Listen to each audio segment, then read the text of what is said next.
Hi friends, welcome back to our channel. So ఈ రోజు అయితే మనం ఇంట్లో పెట్టుకునే మొక్కలకి ఏ రకంగా ఫెర్టిలైజర్ చేసుకోవాలో చూద్దాము. సో మనకి ఏంటంటే ఇది యూరియా డిఏపి రెండు మిక్స్ అయి ఉంది. సో కొంచెం అయితే మన పొలం నుంచి వేసుకున్న మందు నుంచి కొంచెం గ్యాదర్ చేసినాము. సో ఇదేంటంటే మనం స్టోర్ చేసుకుంటే కూడా ఇలాంటి డబ్బాలో స్టోర్ చేసుకుంటే ఎక్కువ రోజులు అయితే ఉంటాయి. అంటే గడ్డగట్టకుండా వాటర్గా కాకుండా ఇదే షేప్లో ఉంటాయి, పంచదారలా ఉంటాయి. సో ఇవి మనము తొట్టిలో వాటికి ఏంటంటే ఎరువు అనేది మనకు అందదు. సో ఇలాంటి ఫెర్టిలైజర్స్ మనం చల్లుకున్నట్లయితే వీటికి మంచి నాణ్యతగా, అంటే మనకు సాయిల్ మాయిశ్చర్ అనేది పెరిగి దాని యొక్క స్వభావం అనేది మంచిగా ఉంటుంది. మొక్క కూడా ఏపుగా పెరుగుతుంది, మంచి పూత అనేది వస్తుంది.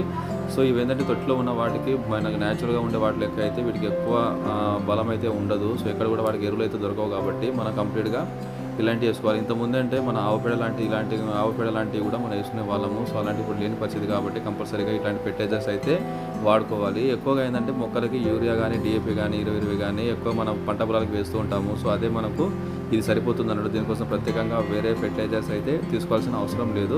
ఇంకోటి ఏంటంటే మనం ఎక్కువగా మొక్కలు ఇంట్లో పెట్టుకున్నప్పుడు క్వాంటిటీ కూడా తక్కువ వేసుకుంటూ ఉండాలి. సో స్పూన్ ఉంటుంది కదా, టేబుల్ స్పూన్, ఆ స్పూన్ మందమే వేసుకోవాలి. ఎక్కువ వేసినప్పుడు కూడా మొక్కలు డ్యామేజ్ అయ్యే ప్రాబ్లం ఉంది కాబట్టి ఇలాంటివి వేసుకోండి. ఇలాంటి మరిన్ని వీడియో